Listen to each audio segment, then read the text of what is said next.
Good afternoon.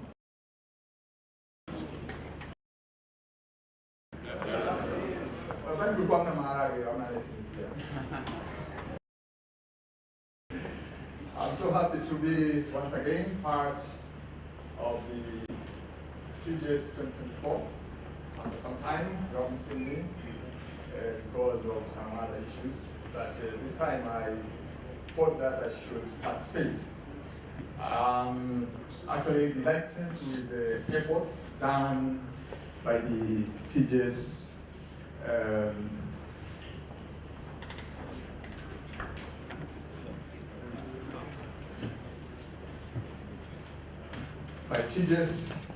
management. For them, please, for the good work they are doing. And actually, I would like to as well, Mr.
Next year, she's going to have her doctorate accomplished. And of course, supervising her, along with Dr. Shiu, and we have published several papers on this, on strategic minerals of Tanzania.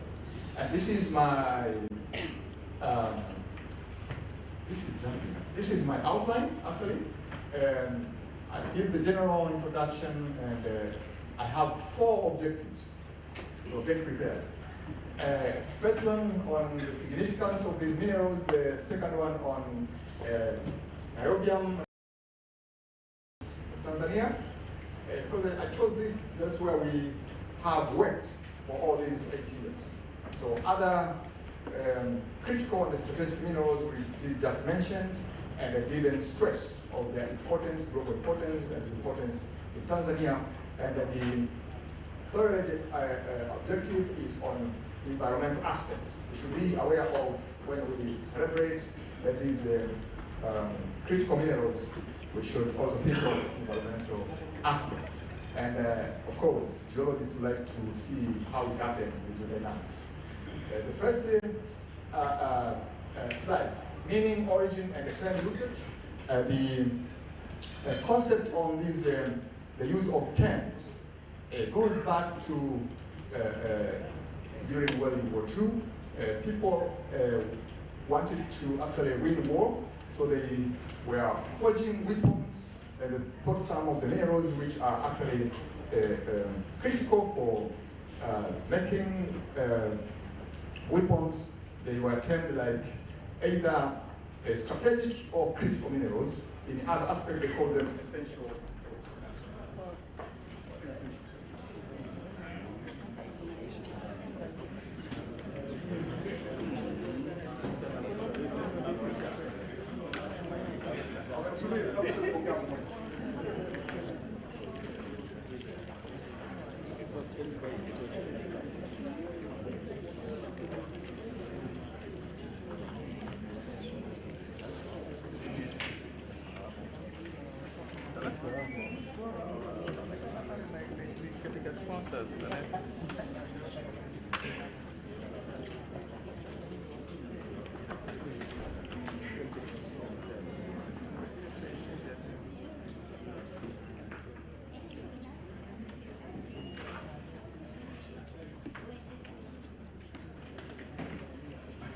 Okay, yeah, I proceed.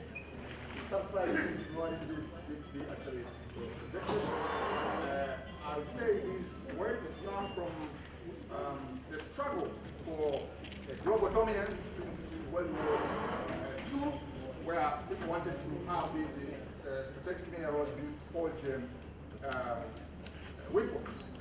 And actually, the definition, we should use them cautiously when we speak of critical minerals or strategic minerals or essential minerals. Some of them are grouped differently. When you speak of critical, let's say, minerals, they mean essential for modern technologies, economies, and the national security. These ones include lithium, cobalt, rare earth, and the others. The strategic ones, usually this term is loosely used for uranium, titanium, and chromium, for forging these kind of weapons. So these terms sometimes, there is no general consensus, but we could separate essential minerals, critical minerals, strategic minerals. So when you search for those terms, make sure that you know the meaning. You should not use them, but doesn't matter what you want to communicate the information, that these are critical for economy or for military or for other usage. Now the slides need to be projected. This is a cartoon indicating where these minerals are found. You know, we have a craton here, and we have the ocean basin and some rifts. You need to know some of these elements are not so abundant. When you say critical, they are not found everywhere. They have special environment, geological environment, where they form. Most of these strategic minerals, which I'm going to talk about, they form due to plume tectonics. Plume tectonics, which are actually so not abundant. They are taken from very deep within the mantle and get emplaced to some places, special places on the earth. So if we understand the concept of plume, you know, through time, the oceanic lithosphere has been recycled from the subduction zone towards the core mantle boundary. And when it goes there, it heats up and increases its density and it disturbs the stability of the this plate. This place is so hot, such that after disturbing this place, the subducting oceanic plate is also disturbed, and it changes the chemistry, and you have the plume rising. The plume can reach the surface and cause disturbances, and you have the spreading and causing a breakup of the continent. So in that cases, you can bring up the plumes with rare minerals, including diamonds and other minerals. You know, to bring these minerals to the surface, first you must understand the chemistry, the mineralogy of the mantle. The mineralogy of the mantle is either made up of olivine pyroxenes and either plagioclase or garnet or spinel. If you look at the crystal chemistry of these minerals, they don't support most of the elements. So if they are compressed, they can release some of the elements which are not compatible to the mantle chemistry. So if you have the plume rising from very deep within the mantle and reaches the solid dust so that you can generate magma, the elements which are not compatible, they get expelled first. This includes the alkali earth metals, the potassium, including the rare earth, and the others, because they are not compatible in the garnet, spinel, they are not compatible in olivine, pyroxene, crystal chemistry. Now, through different degrees of partial melting, when you are so deep, and you know this is the chemistry of these minerals, and it favors only these magnesium, iron, etc. That's why when you are doing the geography of, I think, Form 2, Form 3, we used to speak of the Sial and the Sima. That's the mantle and the continental crustal composition because of these minerals that we just saw. And the other kind of rocks are built after the other elements struggle not to be accommodated within the mineral chemistry. Now, at the plume rise, you have the break and the spread of the continental crustal and emplacement of alkali magmas within rifts due to pluming effect. And then that's where you get this kind of minerals. You must have drifting and the plumes coming in to emplace some of these important minerals, including the kimberlites for diamonds, etc. And in some special cases, you can form carbonates, which are known to have to be hosts of rare elements, niobium and tantalum, and others. And you can have special rocks like solvite. Solvites are simply calcite-rich carbonatite, and other kind of alkali magmas like you can read all this. I think you can recall your second year magmatic petrology, the etherites, etc. The felinites, etc. You know these kind of rocks for those who are working within the system. Now, after those words as the introduction, let's go to the objectives and highlight the significance of critical minerals by looking at the global priorities, sectoral demand, geopolitical and energy transition, global mining, refining, supply for selected critical minerals. First, I said strategic minerals. President Roosevelt of USA was associated with this kind of coining these words to use in winning the Second World War. Now, why do we need these minerals these days? What is the global need? We were at some time in the third industrial revolution. Now we are talking of the economy of the world, economy of different countries. What do we need to have influence in economy? In terms of economy, food security, energy, and the military. So military is still there in another form. So we need technologies like computers, semiconductors, automation, and telecommunication. That was in the second, third industrial revolution in 2000 years to present. Have we moved out of this? When we speak food security, we need to know this about these phosphate minerals ambazo zinapatikana kwenye carbonatites from apatites, etc. When we speak of phosphate minerals, we are stressing on agriculture. So you can also influence agriculture as geologists by knowing where all these deposits are. And of course, energy, etc. Now, when you come to the fourth industrial revolution, where artificial intelligence and the Internet of Things, robotics, and renewable energy, we still need to influence economic and so when we say economy, now the minerals change depending on technologies that are needed. You see lithium, cobalt, silicon coming in. Lithium, we did hear speech of the guest of honor, stressing on the energy transition, to green energy transition. That's when we come to lithium for batteries and electric vehicles. What we need to influence this policy.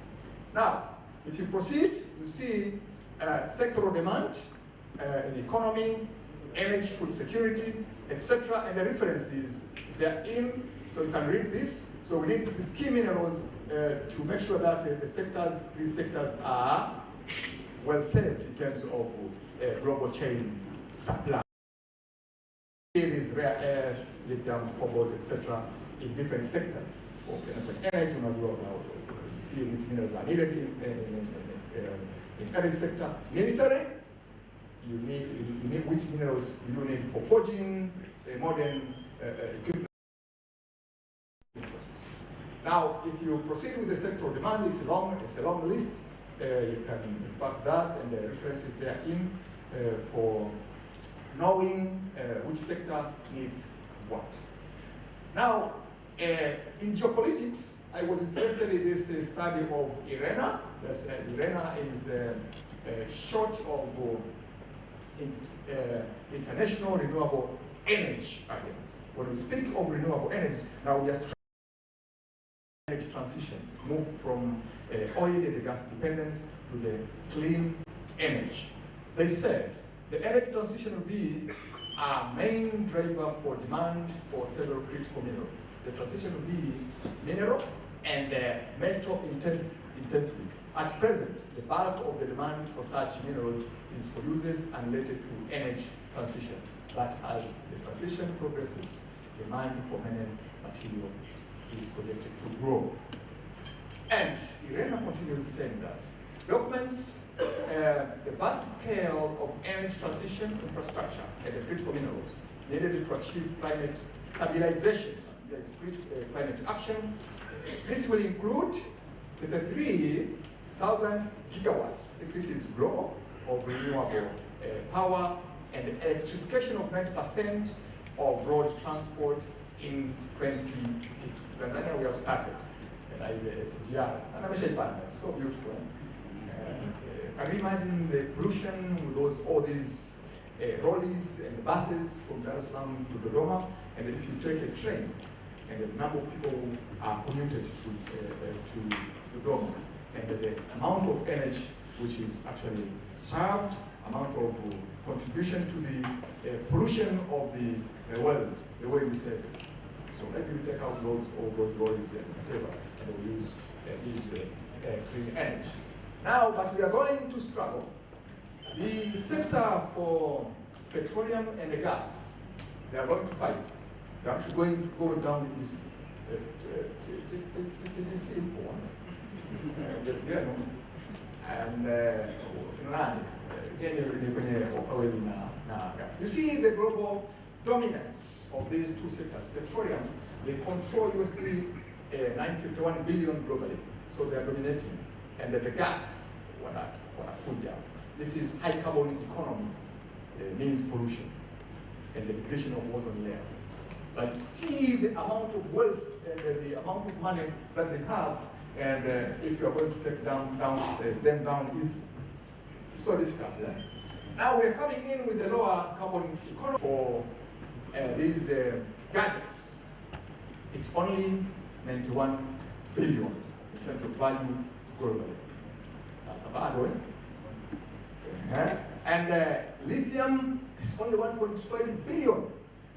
Nickel, 4.2 billion, and the cobalt, 0.59. If you total them all, they don't even reach the natural gas. Kamwambiaji Mwarabu na Ukraine, Putin, they are dominating the world by his natural gas and the petroleum. The source of this data is from UN Comtrade database, etc. Now, this is a struggle between green energy technologies against the fossil fuel.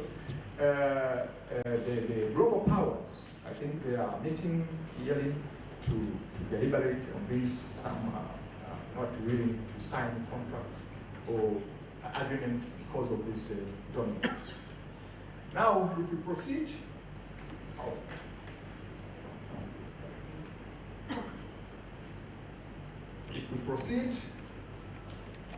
let me talk about some of the critical minerals: lithium, copper, and nickel. You can see the prospects are so good globally. These minerals are found everywhere globally. By 2022, you see the deposits projected like this globally.